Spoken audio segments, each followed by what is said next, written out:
तो लास्ट बात हुई थी स्नेह नस्य की जो मात्रा है वो 8 32 64 बूंद, यानी कि 8 बूंद शुक्ति और पानी शुक्ति, ये याद रखोगे। श्रो विरेचनिक स्नेह की मात्रा तो 4 6 8 बूंद, 4 6 8 बूंद। प्रतिमर्श नस्य के काल 14 और संग्रह के 15। प्रतिमर्श में दोष के अनुसार स्नेह का प्रयोग यहां से देखना है। तो कह रहे हैं कफ युक्त वात हो, अगर मतलब वात और कफ हो, तेल का यूज करना चाहिए स्नेह के रूप में। अगर पित्त का प्रकोप हो तो घृत का, वात का प्रकोप हो तो वसा, और वात पित्त का हो तो मज्जा। सब आप पढ़ चुके हो, कुछ समस्या नहीं आनी चाहिए। नेक्स्ट कह रहे हैं कवल के 4 भेद होते हैं। वातिक कंडीशन में स्नेह कवल देना है, श्लेष्मिक में शोधन कवल, पैत्तिक में प्रसादन कवल, और व्रण की कंडीशन में रोपण कवल देना है। ये भी देख लोगे, ये भी बात होगी। प्रतिसारण के भेद। तो प्रतिसारण सुश्रुत, कल्क, रसक्रिया, शोद्र और चूर्ण। अच्छा, कल्क है, रसक्रिया, शोद्र और चूर्ण। और शारंगधर का लिखा है कल्क, अवलेह और चूर्ण। हम लोग चरग करके याद करते थे। तो श्रेष्ठता जो है वो पहले चूर्ण है, फिर रा से रसक्रिया, और गा से क्या था, गुटिकांजन, जी सर, गुटिका। है ना। ठीक है। तो यहाँ खैर प्रतिसरण के भेद दिए हैं, 4 सुश्रुत के हैं, 3 शारंगधर के हैं। देखा नहीं कभी सवाल इसके ऊपर, देख लो। दूषी विष का लक्षण है दुष्योदर, और दूषी विष का कार्य है दकोदर। ये भी ऐसी बात है कंफ्यूजिंग सी, लेकिन देख सकते हो कि दूषी विष के लक्षणों में दुष्योधन मिलेगा आपको, फिर दूषी विष के कार्य लिखने में तो उनमें दकोदर यानी कि जलोदर हो जाना। तो वो उसके कार्य में लिखा, क्या कार्य करता है दूषी विष ऐसा करके। तो देख लेना वर्ड के साथ कि लक्षण पूछे तो दुष्योधर, कार्य कहे तो दकोदर। सर्प विष के 7 वेगों के लक्षण ध्यान आ रहे होंगे। प्रथम वेग में रक्त की दृष्टि, दूसरे में मांस, फिर मेद। अस्थि नहीं है ऐसा हमने याद किया था चौथे के अंदर। पहले क्या है कि विष जो है कोष में आश्रित हो गया, 5वें में है अस्थि के आश्रित, छठे में मज्जा, और 7वें में शुक्र धातु। तो क्रम जाके वही पड़ जाता है कि 7वें नंबर पे शुक्र धातु। क्यों? क्योंकि रस तो है नहीं, एक तो रक्त से स्टार्ट है, रक्त मांस मेद, फिर चौथे में कुछ नहीं, अस्थि है 5वें में, फिर अस्थि मज्जा और शुक्र ऐसा करके है ना। तो रस नहीं है क्योंकि, तो 7वें नंबर पे ही शुक्र आ जाता है। ठीक है, तो याद रखना, ये ध्यान होगा। छठे वेग में लिखा है यहाँ ग्रहणी दूषित हो जाती है। ठीक है, छठे वेग में ग्रहणी दूषित, याद है अतिसार हो जाता है, हमने पढ़ा था, चिकित्सा भी देखी है रोकने के लिए उसको। 7वें में कह रहे हैं व्यान वायु का प्रकोप, मतलब ये कि पूरी बॉडी के अंदर अब विष पहुंच चुका है, ये कहना चाह रहे हैं डायरेक्टली। 5वें में प्राण अग्नि की दृष्टि है, कुछ खास बात नहीं है, आगे चलेंगे। पशुओं में चिकित्सा में औषध की मात्रा। तो जैसे जैसे साइज बढ़ रहा है जानवर का, तो मात्रा बढ़ती जा रही थी। तो देख लोगे बकरी भेड़ में कह रहे हैं मनुष्यों के जैसा ही लगभग वैसे ही होते हैं, क्योंकि गाय घोड़ा तो 2 गुनी, भैंस ऊंट 3 गुनी, और हाथियों में 4 गुनी। सब पढ़ा चुका हूं। प्रमुख विषाक्त जीव और उनसे दष्ट होने के लक्षण। तो कड़प से तीव्र वेदना जरूरी नहीं है, गलगोलिका, हृदय पीड़ा और अतिसार, ये अतिसार याद रखोगे, गलगोलिका, अतिसार।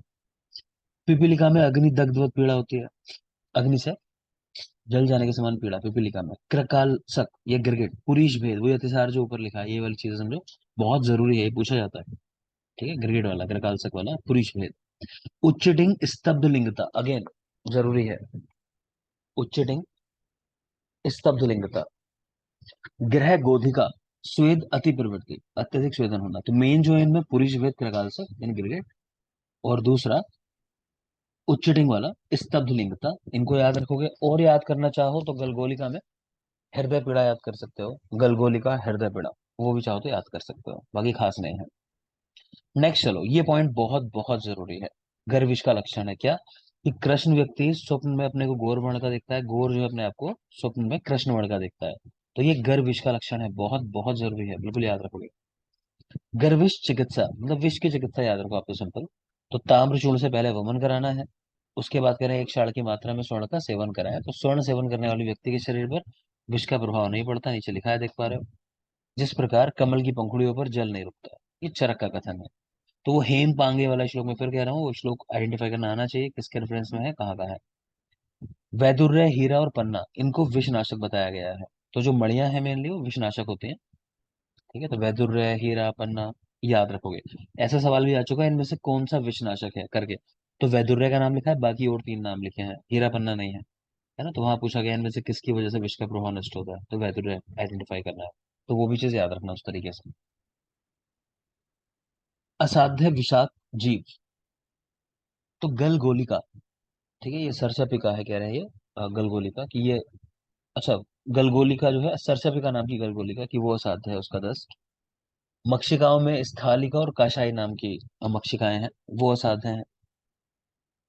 मशक, तो पर्वतीय मशक, ये असाध्य है। इसके अलावा गोधेरक, श्वेता, अग्निप्रभा, भ्रकुटी, कोटिक, ये जीव भी सब असाध्य माने गए। तो इनको हमने मेनली याद किया था कि श्वेता का गधा जो है कुटी में भटक गया, ऐसा करके कुछ, कि अग्नि लेके वो ढूंढने गई है उसको, है ना। तो श्वेता यानी श्वेता, गधा से मतलब गोधेरक, कुटी में तो भ्रकुटी, ठीक है, वो कुटी से ही कोटिक भी हो सकता है कि खो गया तो वो अग्नि लेके उसको ढूंढने गई है, तो ऐसा करके याद रख सकते हो। बाकी ये भी याद रखोगे कि सरसपिका नामक गलगोलिका और स्थालिका और काशाई नामक मक्षिका है, ये भी असाध्य है, इसको भी याद रखना। नेक्स्ट आ जाए, वृश्चिक विष के लक्षण। तो पहले तो नंबर आपको याद है, 12 3 15 देखे थे ना, ऐसे था ना, 12 3 15। यहाँ देख लो अभी, तो मंद विष वाले यानी 12 वाले जो हैं, ये अनेक पर्वों वाले होते हैं, मतलब इनकी पूंछ जो होती है, टेल की बात कर रहे हैं मेनली, तो इसमें बहुत सारे पर्व होते हैं, याद रखना, जॉइंट्स बहुत सारे हैं, यही मेन बात है, दाह और शोथ होता है। मध्यम विष वाले कह रहे हैं 3 पर्वों वाले कृष्णवर्णी, नहीं ऐसा नहीं है, 3 वर्ण दो, दो 3 पर्व 2 पर मत याद करो, कृष्णवर्ण चाहो देख लो। जीवा शोथ मल अवरोध कारक, अगेन जरूरी नहीं है। तीव्र विष वाले, इनमें याद रखना आपको पर्व रहित होते हैं, ये बात ध्यान रखना, पर्व रहित। तो जिसमें बहुत सारे पर्व हो वो मंद विष वाले हैं, जिनमें पर्व रहित है, पर्व नहीं है, तो वो तीव्र विष वाले हैं, इतना याद रखना आपको। इसमें लिखना है कि नासा रोम कूपों से रक्त की प्रवृत्ति होने लगती है, तो ये बहुत तीव्र विष है, तो तुरंत ही इफेक्ट आने लगता है। अधिमंत का दोष के अनुसार लक्षण, तो पहले तो वही चीज कि आचार्य सुश्रुत के अनुसार 60 75, बागभट के अनुसार 50 73, पहले तो वो याद रखोगे। उसके बाद कफज अधिमंत में स्पेशली आपसे कहा था नासा आधमान, तो ये तो बहुत जरूरी है, नासा आधमान। इसके अलावा रक्त ज्वाले में जरूरी चीजें आपसे कही थी कि बंधु जीव प्रतिकाशम, स्पर्श आशमम, रक्त मग्नम अरिष्टवत, शुक्ल भागस्य जायते, कि शुक्ल भाग जो है वो रक्त हो जाता है, रेड कलर का हो जाता है, ठीक है, अरिष्ट के समान, अरिष्टा के समान मतलब वो है, तो देख लेना। ये मेन चीजें हैं, बाकी वातिक अधिमंत में मत्थते अरणिवच शीर्षो अर्धंचा भेद, ऐसा ही अधिमंत के सामान्य लक्षण में भी देखा था आपने, ठीक है, जैसा वातिक में है। पैतृक अधिमंत में रक्त राजी, आचितम, श्रावी, वन्ही, अवदह्यते, यकृत पिंडोपम, शारेण, शारण आक्तम इव दाहे। तो नॉर्मल बात है, मतलब वो रटनी नहीं है आपको। कफज अधिमन मैंने नासादमान और पाशुपूर्णम वाविलम, एक और करेक्टर लिखा है, इसको भी देख लेना। पाशुपूर्णम वाविलम और नासादमान, और रक्तज वाले में बंधुजीव प्रतिकाशम और अरिष्टवत, ये 2 वर्ड याद रखेंगे। स्पर्श आशम में वो भी देख लेंगे। यही देख रहे हैं वाग्भट, कफज अधिमंत में लिख रहे हैं नतम कृष्णम उन्नतम शुक्ल मंडलम, कि जो कृष्ण भाग है, सेंट्रल पार्ट है, वो दबा हुआ गहराई में दिखाई देता है, और जो शुक्ल वाला भाग है, व्हाइट वाला, वो उठा हुआ दिखाई देता है, उन्नतम शुक्ल मंडलम। तो ये क्या है, कफज अधिमंत, वाग्भट के अनुसार। नेक्स्ट चले, किस रोग में क्या कर्म करोगे, तो आप सारे पढ़ चुके हो, तो इनको मैं सोच रहा हूँ यहाँ ना पढ़े, अगर ज्यादा होंगे तो देख लेते हैं। लेखन किस में करना है, कह रहे हैं श्याम वर्तम कर्तम वर्त, ध्यान आ रहा है, श्याम के कदमों में सम लिख दो, ठीक है, ऐसे याद किया था हमने। छेदन पूर्वक लेखन, छोले, तो कुंभे में शर्करा और छोले सन सन, ऐसा करके याद किया था हमने, तो वही लिखा हुआ है, तो याद होंगे, मैं ऐसा उम्मीद कर सकता हूँ आप लोगों से अभी, मुझे लगता है। पित्त विदग दृष्टि में दे, तो त्रिफला घृत, और श्लेष विदग दृष्टि में त्रिव्रत घृत, स्पेशली बताया था आपसे त्रिव्रत, श्लेष विदग में है, ध्यान रखना। तिलवक कौन से में, जो तिलवक घृत बताओ कौन से में है? दोनों में। दोनों में है। दोनों में है। हाँ, दोनों में है, याद है। आगे चलो, दोष के अनुसार प्रतिशय के लक्षण, ये कल ही पढ़ा है हम लोगों ने, तो मेन पे आ जाओ, पहले जो याद है हमें, एक संनिपातिक बताया था कि भूत वाली बात, भूतवा भूतवा प्रतिशय यो अकस्मात विनिवर्तते, रक्तज में कहा था गंध ज्ञान नष्ट हो जाती है, ऐसा ही दुष्प्रतिशय में था, तो गंध ज्ञान नष्ट हो जाती है, यहाँ लिखा नहीं है। बाकी प्रक्लिद्यति पुनर्नाशा पुनश्च परिशुष्यते, ये मुहुर अनाहयते चापी मुहुर विपरीत तथा। तो इतनी बात हमारी कल हुई थी, बाकी देख लो। वातिक में तनुश्राव प्रवर्तनी गलतालु ओशोष, पैत्तिक साधुमम सहसा वन ही वमती चमानवा, कफच प्रतिशय शून आक्स गलतालु ओष्ठ कंडु, नहीं जरूरी है, बाकी हमने पढ़ लिया। नेक्स्ट आ जाएगा, पंचसार, इसमें क्या क्या आता है? अच्छा एक चीज और है आपका, जो मैं कह रहा था अभी दिन में आज करा दूंगा, वो वाला पार्ट, 16 नंबर चैप्टर जो है, ठीक है, तो उसको मैं ये कर दूंगा कि वो पढ़ाना ही है मुझे इवनिंग बैच में 5 वाले में। तो कल पहले मैं ना 16 नंबर चैप्टर पढ़ा दूंगा, क्योंकि निदान वहां शुरू होना है। ठीक है, तो पहले मैं 16 चैप्टर ही पढ़ा दूंगा, तो बेटा जिसका रह रहा है वहां कर लेना, क्योंकि एक तो मैंने देखा काफी बचा हुआ है, पूरा चैप्टर ही बचा हुआ है वो। और दूसरा मुझे लग नहीं रहा कि मेरी स्थिति आज ऐसी हो रही है कि बहुत लंबी क्लास ले पाऊंगा। मैं चाह रहा हूँ कि इसको खत्म कर दूं, तो मेरा एक बर्डन हटेगा कि हाँ ये कुछ लोग फ्री हो गए। तो पंचसार, दुग्ध शर्करा पिपली शहद और घृत, ये 5 चीजें हैं, पंचसार कहलाती हैं। दुग्ध शर्करा पिपली शहद घृत, यानी मधु सर्पी हो गए अगर ध्यान से देखोगे, पिपली हो गया, और दुग्ध और शर्करा। तो दूध में तो शर्करा मिला के पीते हैं, तो दो चीज एक साथ कर सकते हो कि दुग्ध शर्करा और मधु सर्पी एक साथ कर लो, एक पिपली और बचता है। तो 5 चीजें हैं, इनको मिला के बोला जाता है पंचसार। दोष के अनुसार प्रमुख अतिसार के लक्षण। तो अतिसार में दो ही जरूरी होते हैं, एक कफज अतिसार, एक शोकज अतिसार। कफज अतिसार में बात यह है कि उसको वेग की आशंका बनी रहती है, अधिक मात्रा में मलत्याग करने के बाद भी लगता है कि मलत्याग करने जाना है, एक बात। दूसरा शोकज अतिसार में काकड़ंती प्रकाशम, यानी घुंघची रत्ती उसके जैसा अ, मल की प्रवृत्ति होना। तो ये दो जरूरी है, बाकी देख लो आप। तो पैत्तिक अतिसार वेगान मास तो ये वेग प्रवृत्त होगा जब ऐसा लगेगा कि मास का चल जा रहा है। कफज अतिसार में वही वेग आशंकी, सरस्ट विटको अपि भूया, नीसोना हरस्ट्रोमा, मेनली ये देख लेंगे बस, वेग आशंकी सरस्ट विटको अपि। शोकज अतिसार काकड़ंती प्रकाशम सा गंधम, काकड़ंती प्रकाशम सा गंधम निर्गंधम व। तो कोई खास नहीं, मेन बात यही बस, काकड़ंती प्रकाशम। दुर्निवार्य रोग सुश्रुत के अनुसार विकास, तो विलंबिका कास और श्वास, विकास करके याद रखते हैं। प्रतिमोश नस्य के कारण सुश्रुत 14, वाग्भट 15, घर से बाहर निकले और मालिश करा के अभ्यंग करा के हंसने लगे, तो वो दो जोड़ दिए उन्होंने, हिरण्यगर्भिता हटा दिया। मात्रा कितनी है संग्रह की लिखी है यहाँ, एक या दो गुण। ठीक है, रात्रि में नस्य कर्म का निषेध है। ओछय कहाँ कहाँ होता है, तो बहुत जगह देखा आपने, तो एक वो यूपी में सबका ओजनाश होता है, तो उदानावृत प्राण समानावृत व्यान, उन दोनों में भी ओजनाश है। इसके अलावा मधुमेह में, ग्रहणी के अंदर, शतक्षीण के अंदर, पांडु में भी आपने देखा है ओज के ऊपर इम्पैक्ट आता है। ठीक है ना, तो देख लेना जहां जहां पढ़ते हो, तो ओज है होता है इन सारी कंडीशंस के अंदर। सुश्रुत ने आंत्र वृद्धि को असाध्य व्याधि माना है, आंत्र वृद्धि असाध्य रोग माना है सुश्रुत ने। विष आतुरों में स्वेदन निषिद्ध माना गया है, तो स्वेदन नहीं कराते, केवल कीट विष और दूषी विष को छोड़कर। तो कीट विष में भी आप जानते हो कि चरक ने तो मना ही कर दिया, उनका तो पिथ है साथ में, सुश्रुत ने कराया, उनका बात कर सके, ठीक है ना। लूता विष में वंश त्वक आदि अगत देते हैं, जरूरी है। और ये सिर्फ ऐसा नहीं है लूता में ही है, ये बाकी विषयों में भी है, मैंने पढ़ाया होगा आप लोगों को, ऐसा ही है ना, कंफर्म करोगे बेटा? Yes sir. Yes sir. ठीक है, तो स्पेशली अगर पूछे कि लूता विष में इनमें से कौन सा देते हैं, तो वंश त्वक आदि अगत। अगर ऐसा क्वेश्चन करे कि वंश त्वक आदि अगत कहाँ प्रयोग करते हैं, तो लूता विष लिखा हो, कोई और विष लिखा हो, कोई और विष लिखा हो, लास्ट में लिखा हो सभी में, तो सभी के साथ चले जाना। ठीक है, आगे देखिए। उष्णवीर्य हिमस्पर्शी, अम्ल रस है, उष्णवीर्य और हिमस्पर्शी, छूने में हिम है, शीतल है, और बाकी उष्ण गिरने वाला है, अम्ल रस। प्लेग की जड़ी कही जाती है कांडीर, ठीक है, सर कांडीर। इसे वंशत्वक को पंचशीरी बोलते हैं। फिर से बोलो। ये जो वंशत्वकादि अगध है इसको पंचशीरी अगध बोलते हैं क्या? पंचशीरी अगद, ऐसा तो नहीं पढ़ा हमने, वंश तो आदि अगद ही पढ़ते हैं इसको, शीरी तो वैसे भी वंश तो शीरी हुआ ही नहीं, ये तो बांस हुआ। ठीक है ना, कारण बताओ कुछ ऐसा पढ़ा? सर उस पे ये लिख रहा था त्वकादि कि गति। पंचशीरीष अगध देते हैं विष में। अच्छा पंचशीरीष अगद वो अलग है, वो भी है कि वो पंचशीरीष, शीरीष तो वैसे भी श्रेष्ठ विशग्न है ना, वो अपनी जगह है। ये वंश तो आदि अगद है, ये अलग है, इसको अलग ही याद रखो, वो भी अलग है। कि ठीक कहाँ है, कहाँ पढ़ा है सर हमने? आपने कहीं नहीं पढ़ा है अभी, ये सुश्रुत कल्प में है, अच्छा अच्छा, जिन ओके लोगों ने पढ़ ओके रखा है सर। उनको पता। ठीक है, आगे देखिए। तो उष्ण वीर्य हिमस्पर्शी, अम्ल रस, वाग्भट ने कहा। प्लेग की जड़ी है कांडीर, प्लेग की जड़ी कांडीर। सर्व दोष प्रकोपक ऋतु, तो वर्षा ऋतु में सभी दोष प्रकोपित हो जाते हैं, लेकिन स्पेशली एक रस पूछे, एक दोष पूछे तो वात, जानते हो।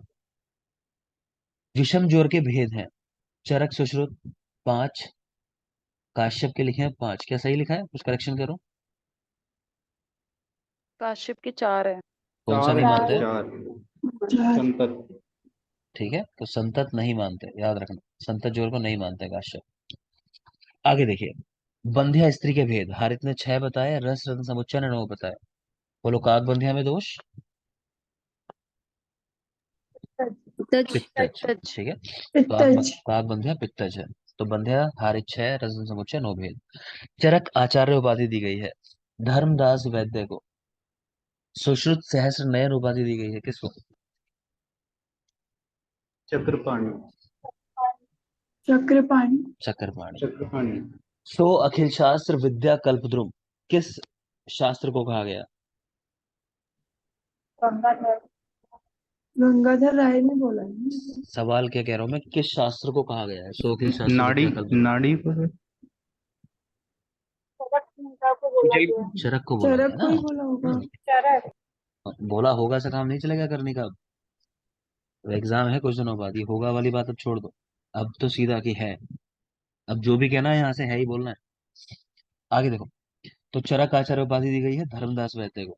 आयुर्वेद को षोडशांग में विभक्त विभक्त किया पंडित जगन्नाथ प्रसाद शुक्ल ने। जेपी शुक्ल करके याद रखते हैं हम शॉर्ट में याद करने के लिए, याद रखना जरूरी है। आयुर्वेद को 16 अंगों में षोडशांग विभक्त किया पंडित जगन्नाथ प्रसाद शुक्ल ने। ये क्वेश्चन घुमा के ऐसा ही पूछूंगा, किस आचार्य के अनुसार आयुर्वेद के 16 अंग हैं, ऐसा करके। तो उस तरह भी सोच लेना, पंडित जगन्नाथ प्रसाद शुक्ल। गोरक्ष संहिता के लेखक, तो लेखक का नाम नहीं है, गोरक्ष ही होंगे, गोरखनाथ ही होंगे। ये शत सहस्त्री है। ठीक है, शत सहस्त्री है, श्लोक की संख्या की बात कर रहा है। आग्नेय आयुर्वेद के लेखक है गंगाधर राय, जिन्होंने कहा सोखिल शास्त्र विद्या कल्पद्रुम चरक को। ठीक है, आग्नेय आयुर्वेद। इनको कहा भी जाता है आग्नेय आयुर्वेद, गंगाधर राय को। ठीक है ना, बुक तो है इनकी, इनको भी कहा जाता है। वाग्भट ने स्नेह का सर्वश्रेष्ठ अनुपान माना है लाजा। देख लोगे कहीं लिखा होगा वहां ऐसा। सुश्रुत ने करशु और कूपस्वेद नहीं बताए। सुश्रुत करशु कूपस्वेद नहीं बताया, ये भी पढ़ाया होगा आपको। गदोद्वेग, तांडव रोग, उरस्तोय, औपसर्गिक में खंजनिका, क्लोम रोग, इनका वर्णन गोविंद दास सेन ने किया है। तो गोविंद दास सेन में रोग आए हैं अजीब अजीब वाले नाम सारे, एक अजीब नहीं है। तांडव तो कोचिंग का नाम है हमारे। ठीक है, तो गदोद्वेग, तांडव रोग, उरस्तोय, औपसर्गिक में खंजनिका और क्लोम रोग, तो गोविंद दास सेन ने इनका उल्लेख किया। नाभि कुंडल का वर्णन आया है रस रत्न समुच्चय में। रस रत्न समुच्चय याद ऐसे रखते हैं, रत्न वर्ड आया ना, तो नाभि में कुंडल पहन रखे हैं, रत्न पहन रखे हैं, ऐसा करके। ठीक है, तो रस रत्न उनका नाम है, इस तरह याद रह जाता है। संदंशी जात हारणी, तो पारगर्भिक के साथ इसका कह रहे हैं कोरिलेशन है, तो देख लोगे, कोई खास बात नहीं है। कोरिलेशन वाली चीजों पर क्वेश्चन नहीं आते अब, ठीक, क्योंकि मैंने कहा ना, ये तो किसी के मन की सोची बात है। पिशाची जात हारणी कह रहे हैं कामला के साथ, अगेन वही बात आ जाती है, तो इन पे सवाल अब नहीं आते इस चीजों को, देख लेना बस आप। दंत संपद है 15, तो काश्यप के जो श्लोक हैं वहां पे काउंट करते हैं हम लोग ये, तो दंत संपत्ति के गुण बताए गए 15 और अप्रशस्त दंत के गुण बताए गए 5, दोनों याद रखोगे। दंत संपद 15 और अप्रशस्त दंत है 5। पुत्र जननी पर्याय है लक्ष्मणा का, याद रखोगे, लक्ष्मणा इसको हम लोग यूज करते हैं कहाँ? पुंसवन संस्कार में। पुंसवन कर्म। ठीक है, तो इसकी पहचान है इसके ऊपर, एक तो गंध आती है इसमें बस, बकरे की गंध आती है, और दूसरा रक्त इसके ऊपर बिंदु होते हैं। नवायस लोह में घटकों की संख्या और अनुपान है, तो कुल घटक कितने हैं? 9 + 1 10 हो गया, है ना, नवायस लोह है तो 9 चीजें, वो त्रिफला त्रिकटु त्रिमद और एक 10वां लोह हो गया। मधु घृत इसका अनुपान है। काल में एक नवायस लोह का वर्णन किया यादव जी ने।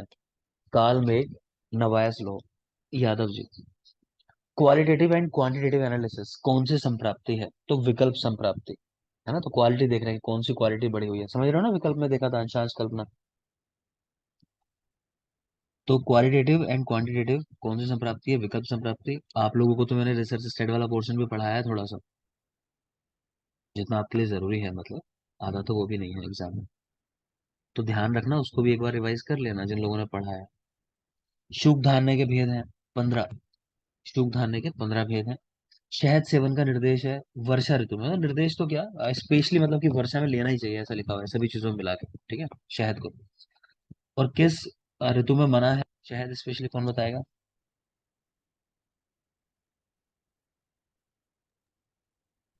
चलो सुश्रुत में बताया आपको, जहाँ विरुद्ध बताई ये चीजें मैंने। सुश्रुत में जो आपको पढ़ाया होगा, मधु, घृत, जल, इनको एक साथ नहीं लेते। ग्रीष्म, सही बता रही ग्रीष्म में। मुस्कान। हाँ बेटा, तो ग्रीष्म ऋतु में मना है वैसे, ठीक है। बाकी एक साथ लेना, तीनों का कॉम्बिनेशन कोई भी वो मना है, वो सब तो पढ़ते ही हो, लेकिन याद रखोगे उष्ण करके लेना मना है ना, उष्ण चीजों के साथ मना है। खैर, तो मंत्र सेवन का निर्देश है, कह रहे ग्रीष्म ऋतु में मंत्र का प्रयोग करना चाहिए, ये भी पढ़ा है हमने। शिवदास सेन की टीका है, तो सब में तत्व ज्यादातर आएगा, पहला लॉजिक तो वो है हमारा। अब आगे देख लो, तो चरक संहिता पे चरक तत्व प्रतिपिका तो नहीं रटना पड़ेगा, नाम आ गया चरक। चक्रदत्त पे तत्व चंद्रिका, इसको रटना पड़ेगा, तत्व चंद्रिका चक्रदत्त के ऊपर। अष्टांग हृदय पे तत्वबोध, इस पे सवाल इसी पे आया है इनका। अष्टांग हृदय पे तत्वबोध, और कहाँ लिखी है, सिर्फ उत्तर तंत्र के ऊपर लिखी हुई है। तो अष्टांग हृदय पर तत्वबोध, उत्तर तंत्र पर। रस रत्न समुच्चय पर तत्व अवबोधिनी, रस रत्न समुच्चय पर तत्व अवबोधिनी लिखी हुई है, तो रट लेना। कई बार पढ़ चुके हो, अब नहीं याद किया होगा तो एग्जाम है। वरन माधव, 8th सेंचुरी का टाइम लिखा हुआ है, तो स्नायु रोग, पारसिक यावानी, कृमि रोग, इन सब का वर्णन किया। सर 9th सेंचुरी में है नाइन्थ वृंद सेंचुरी। माधव। ठीक है, अच्छी बात है, याद है, ये होना चाहिए। तो 9th सेंचुरी टाइम है इनका, वृंद माधव, ठीक है। माधव का 7वीं है, तो 8वां तो कहीं बनता ही नहीं। तो वृंद माधव, वैसे कोई ना कोई माधव मिल जाएंगे 8वीं के भी, अगर जिद पे अड़ना हो, कभी एग्जाम में कोई गलती से गलत कर आए, तो बस थोड़ी मेहनत करनी पड़ेगी ढूंढने के लिए। तो कहीं ना कोई वृंद माधव या माधव नाम का मिल जाएगा 8वीं सेंचुरी का भी। खैर, तो वृंद माधव 9th सेंचुरी के हैं, सही कर लेना। स्नायु रोग, पारसिक यवानी और कृमि रोग का इन्होंने वर्णन किया। कृमि देखे हैं, स्नायु रोग, स्नायु कृमि का उल्लेख किसने किया बताओ? शारंगधर। सारंगधर। शारंग, ठीक है। चारंगधर। आगे चलो, सोढ़ल। अर्क कल्पना कुमारयासव निर्माण का वर्णन मिलता है इसमें। अर्क कल्पना कुमारयासव, स्पेशली याद रखना, अर्क कल्पना भी जरूरी है इनकी। योग रत्नाकर, 17th सेंचुरी टाइम लिखा है, अगेन ये बहुत डाउटफुल है, इसमें तो यही नहीं पता लिखी किसने है। तो खैर, शीत प्रमेह, उत्फुल्लिका, मंथर ज्वर एवं भीमसेनी कपूर का नेत्र रोगों में प्रयोग इन्होंने बताया है। तो शीत प्रमेह का उल्लेख किया, उत्फुल्लिका रोग का उल्लेख किया, जो निमोनिया के साथ रिलेट करते हैं, मंथर ज्वर, टाइफाइड, और भीमसेनी कपूर का नेत्र रोगों में प्रयोग बताया योग रत्नाकर। वैसे किसने लिखी है योग रत्नाकर? मयूरपाद भिक्षु। ठीक है, तो मयूर भिक्षु। आगे चलिए, भाव प्रकाश ने हंसोदक के लिए अंशुदक शब्द का इस्तेमाल किया। भाव प्रकाश ने हंसोदक के लिए अंशुदक, हंसोदक किस ऋतु में आया है? शरद। हेमंत। शरद। शरद में है। शरद ऋतु। हेमंत में नहीं है, शरद में है। सोच के देखो, ठंडा कोई चीज पानी पी रहे हो आप, तो पानी का मतलब ही होगा कि उष्ण ऋतु के अंदर ले रहे होगे, तभी उसकी ज्यादा बात आएगी, है ना। तो हेमंत का सेंस नहीं बनता। आगे देखोगे, भाव प्रकाश ने हंसोदक के लिए अंशोदक शब्द का इस्तेमाल किया, राज निघंटु, कह रहे हैं अभिधान चूड़ामणि, राज निघंटु अभिधान चूड़ामणि, एक्चुअली नरहरि पंडित की रचना है, ये कह रहे हैं नरहरि पंडित की, राज निघंटु अभिधान चूड़ामणि।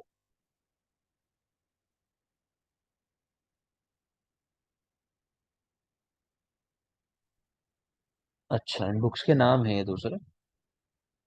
तो राज निघंटु अभिधान चूड़ामणि, नरहरि पंडित, और निघंटु शेष अभिधान चिंतामणि, आपको पढ़ाई है मैंने द्रव्य गुण में, ध्यान आ रही होगी, हेमचंद्राचार्य, ठीक है, तो देख लेना।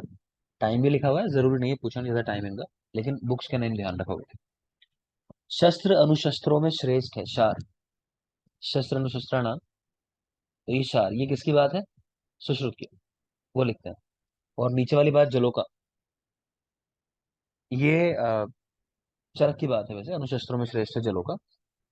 और तालुपात, मैंने कहा इन दोनों में अगर श्रेष्ठ पूछे चार जलों का, तो अग्नि, वो भी ध्यान रखना। तालुपात, सुश्रुत ने उल्लेख किया, कह रहे वातिस कंडीशन होती है, इसको मस्तुलुम क्षय भी कहते हैं। तालु कंटक, वाग्भट ने उल्लेख किया, तो कंटक में का लग रहा है, कफज, ऐसा याद करते हैं हम लोग। इसमें स्तनपान निषेध है, कोई मेन बात नहीं। मेन दोष याद रखोगे, तालु कंटक और कफज, इसलिए जरूरी है, कंटक वात के साथ जाता है, ऐसा कैरेक्टर अगर आपने अब तक आपका सेंस बना होगा कुछ दोषों को लेके, तो ये वात के साथ ही डाउटफुल कंडीशन बनेगी आपकी, लेकिन कफ दोष है, ध्यान रखना। और तालु पात जो है, वो वात की वजह से, वो तो नॉर्मल है। शल्य चिकित्सक के 6 गुण, ठीक है, वो आप एक तो शस्त्र तैक्षण्यम वो सब पढ़ा होगा आपने श्लोक, तो 6 गुण है उस श्लोक के अनुसार शल्य चिकित्सक के। कुमारागार का वर्णन मिलता है चरक में, अष्टांग संग्रह में, नहीं, ऐसा याद करना आपको, मेनली रेफरेंस वगैरह याद रखना कहाँ कहाँ मिलता है, उतना बात उतना ही काम का है। सन्निपातिक जोर के भेद, चरक तेहरा, काश्यप कह रहे हैं तेहरा होते हैं सन्निपातिक जोर। सुश्रुत ने एक का ही उल्लेख किया है मतलब नाम से। बाकी चरक और चरक की अगर मेनली हम बात कर लें, ये देखोगे तो इसमें 12 जो है विषम सन्निपात के हैं और एक जो है वो सम सन्निपात का है, जो हम लोग पढ़ते हैं। बताओ ये लक्षण ज्योति, मुहूर्दाह मुहूर्षिता किस जोर का लक्षण है? सर पित्त कफज। करेक्ट है। ठीक है, तो क्षणेदाह क्षणेशिता वो हमारा सन्निपातिक जोर का है, सम सन्निपातिक का। पागल कुत्ते की जड़ी है नीलिका। ठीक है, बाकी धतूरे का भी यूज होता है, अगर नीलिका को भी मत ढूंढते रह जाना, धतूरा का भी दे, धतूरा भी है। तो मैंने आपको बताया होगा कि अगर जो अलर्क विष है मतलब उसका जो पूरा टाइम है, एक प्रोसेस है कि हाँ भाई इतना टाइम लगेगा लक्षण आने में, उसको समय से पहले हम अगर ले आए तो एक चिकित्सा बताई गई है, तो फिर वो मतलब उसकी चिकित्सा हो सकती है, व्यक्ति ठीक हो सकता है। तो उसमें जो प्रयोग हुआ है धतूरे का प्रयोग हुआ है, तो वो भी याद रखोगे। ठीक है।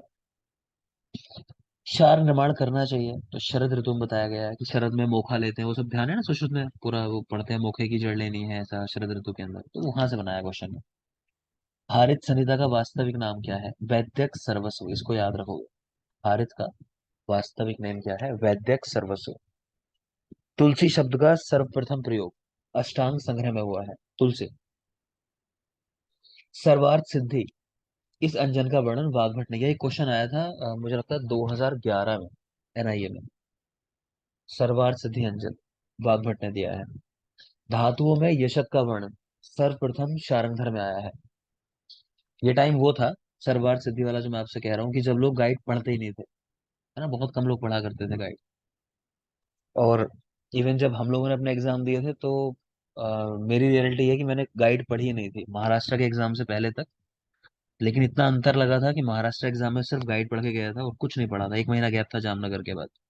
तो मेरी वहाँ 4th रैंक आ गई थी, सिर्फ गाइड पढ़ लेने से। मतलब मन ही नहीं लग रहा था पढ़ने में, फिर लग रहा था कौन पढ़ेगा, एक गाइड फिर पढ़ ली जब टाइम लगा तो बहुत क्वेश्चन समझ में आया कि अरे पढ़ ली होती तो कितना फायदा मिलता, है ना। तो लोग तब तक पढ़ते नहीं थे, कम ही पढ़ते थे। खैर, अब काफी जरूरी है जो मैं कहना चाह रहा हूँ, ये क्वेश्चन आया था तब लोग ढूंढ नहीं पाए थे। तो सर्वार्थ सिद्धि अंजन का वर्णन किया वाग्भट ने। धातुओं में ये शब्द का वर्णन सबसे पहले शारंगधर में आया है। धातुओं में ये शब्द का वर्णन सर्वप्रथम शारंगधर में आया है। शारंगधर में नहीं, आप जानते हो कहाँ आया है? मदन पाल निघंटू। आठमल में मदन मदन आठमल, शारंगधर के टीकाकार आठमल, मुस्कान, आठमल। मुस्कान सही बोल रही है। टीकाकार है आठमल उन्होंने, बाकी लोग भी सही बोल रहे हो, आठमल। लेकिन जो आप मदनपाल वगैरह का नाम ले रहे हो बेटा वो निघंटुओं में आ जाती है बात, हम संहिताओं में बात कर रहे हैं, है ना। आगे चलिए।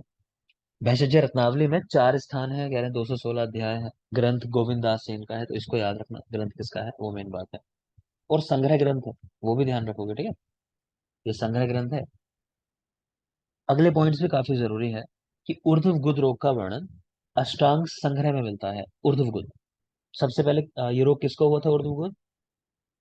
सम्राट अशोक। सम्राट सम्राट अशोक अशोक को। को। ठीक है, तो लिख सकते हो सम्राट अशोक को ये रोग हुआ था, इसमें मुख से मल की दुर्गंध आती है।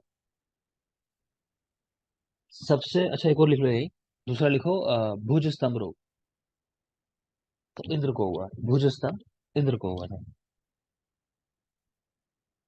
नेक्स्ट है सबसे प्राचीन संहिता है, तो शार्पाणी संहिता। सबसे बड़ी संहिता है ब्रह्म संहिता। तो देख लेना, वैसे ब्रह्म संहिता शार्पाणी संहिता सब बराबर ही श्लोक है। ब्रह्म संहिता उससे भी पुरानी है रियल में देखो तो, लेकिन अवेलेबल नहीं है, मतलब बिल्कुल ही कोई भी उस तरह से, तो इस तरह से उन्होंने लिख दिया है, तो गलत लिखा है कायदे में। आप कर सकते हो, दोनों में बराबर श्लोक है। और सबसे प्राचीन जो है रियल में वो ब्रह्म संहिता है वैसे। आसानी संख्या सबसे बड़ी बोली है और ब्रह्म संहिता में एक और श्लोक बोले और पुरानी बोली है। ब्रह्म संहिता शार्पाणी संहिता के अंदर कितने हैं? सबसे ज्यादा बोले हैं और आकाश से या उसमें बताया नहीं है, लेकिन ये बोला है कि सबसे ज्यादा श्लोक मतलब सबसे बड़ी संहिता ये होती है, श्लोक की और जानना नहीं चाहिए। ब्रह्म संहिता ब्रह्म संहिता में 1 लाख श्लोक होते हैं और गौरव संहिता जो होती है उसमें भी 1 लाख श्लोक होते हैं। उसमें भी 1 लाख श्लोक है। ठीक है, ऐसा मुस्कान बोल रही है कि शार्पाणी संहिता जो है इसको कर लो सबसे बड़ी, लिख लो सबसे बड़ी संहिता। ठीक है, इसके आगे सबसे बड़ी संहिता लिख लो।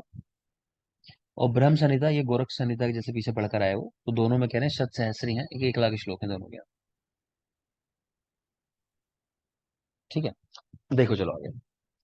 चिकित्सा में विषों के उपयोग का वर्णन सबसे पहले वाग्भट में आया, ये बात ध्यान रखना। विषों का उपयोग पहली बार वाग्भट में आया। ये प्रैक्टिकल चीजें हैं, ये मैंने कहा प्रैक्टिकल पे ही सवाल आ रहे हैं। ये ज्यादा नंबर उम्बर आप देख लो, नंबर मैंने बहुत याद कराए होंगे आपको, लेकिन एग्जाम में उठा के देख लो पिछले साल का पेपर, उससे पहले का नंबर नहीं आ रहे अभी, मैं फिर बता रहा हूँ।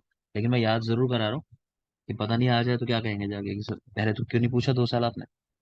तो याद तो करने हैं, लेकिन सवाल अब प्रैक्टिकल आ रहे हैं, ठीक है। तो चिकित्सा में विषयों के उपयोग का वर्णन सबसे पहले भागवत ने किया। आयुर्वेद पंचानन कहा गया पंडित जगन्नाथ प्रसाद शुक्ल को, वही वाले पीछे जिन्होंने 16 अंग बता दिया आयुर्वेद के, इनको आयुर्वेद पंचानन कहा गया है। आयुर्वेद को पंचम संहिता किसने कहा है, सॉरी पंचम वेद किसने कहा है? काश्यप। काश्यप। काश्यप। काश्यप, ठीक है। अर्वाचीन काल की अंतिम संहिता है आयुर्वेद विज्ञान। आयुर्वेद विज्ञान किसकी है? विनोद लाल सेन। विनोद लाल विनोद से लाल सेन, ठीक है। मनोज लाल सिंह। ठीक है बेटा, तो अर्वाचीन काल की अंतिम संहिता तो आयुर्वेद विज्ञान है। अष्टांग संग्रहकार रस वृद्धि से श्लेष्म विकारों की और रक्त वृद्धि से पैत्तिक विकारों की उत्पत्ति मानते हैं। समझ ही आ रहा होगा कि रस बढ़ेगा तो कफज विकार होंगे, रक्त बढ़ेगा तो पैत्तिक विकार होंगे। वाग्भट धातुओं में विशिष्ट दोषों की उत्पत्ति मानते हैं, मतलब धातुओं में विशिष्ट दोषों की स्थिति मानते हैं, ऐसे याद कर लो। अस्थि में वायु, रक्तस्वेद में पित्त, अन्य सभी में कफ, ठीक है, पता है आपको। आगे चलिए। स्वर्ण द्वीप शब्द जो मिलता है कह रहे हैं रसशास्त्र में कई जगह, तो वो किसके लिए मिलता है आज के समय में देखो तो मलेशिया के लिए, ठीक है। और रत्नदीप शब्द जो मिलता है वो श्रीलंका के लिए, तो श्रीलंका तो रत्नों की नगरी है। और सुवर्ण द्वीप मलेशिया के लिए है, तो सुवर्ण देख के कहीं रावण की सोने की लंका मत लगा देना, मलेशिया है। और श्रीलंका जो है वो रत्नदीप है। चाय के लिए श्यामपर्णी शब्द का प्रयोग किया आयुर्वेद विज्ञान ने, तो आयुर्वेद विज्ञान, तो वहां पे चाय के लिए श्यामपर्णी शब्द आया है, याद रखेंगे। पाचन के क्रम में अग्नियां, तो पहले जठराग्नि, फिर भूताग्नि, फिर धात्वाग्नि। जठराग्नि, भूताग्नि, धात्वाग्नि। कल हम लोगों ने देखा था कि जो आहार द्रव्य है मतलब उनमें भूताग्नि पाक था, और जो औषध द्रव्य मिली उनमें धात्वाग्नि पाक था, ऐसे ही था। अरे हाँ ना तो कर दिया करो, ठीक है। मैं देखता रहता हूँ आप यस लोगों सर। को, कम से कम गर्दन हिला दोगे तो मुझे पता रहता है कि हाँ मैं ठीक बोल रहा हूँ। बोलते ही नहीं हो कुछ। आगे चलो। वात का प्राकृत रस और वर्ण होता है, तो कषाय एवं अव्यक्त वर्ण वात के लिए। ये बेटा कहाँ से है सुश्रुत वाला, आपको वो ध्यान आ रहा होगा? ध्यान आ रहा है चरक के जहाँ बताए थे यस कि सर, ये वो रस होता है। अरिस्ट वाला है हाँ जहाँ पे, वहाँ करेक्ट। पे। अरिस्ट वाला नहीं बेटा, एक जगह आपको रस पढ़ाए होंगे ना चरक में, जब वही नीचे एक टेबल बनी हुई छोटी सी। में बताए थे कि अच्छा हाँ सही कह रहे हो, सॉरी ये वही कहा है कटवी लता वाले में, सही सही कह रहे हो। मैं वहां चला गया कि आकाश महाभूत का जो था लिखा था ना पांचों महाभूत, मैं वहां चला गया था, ठीक है सही कह रहे हो।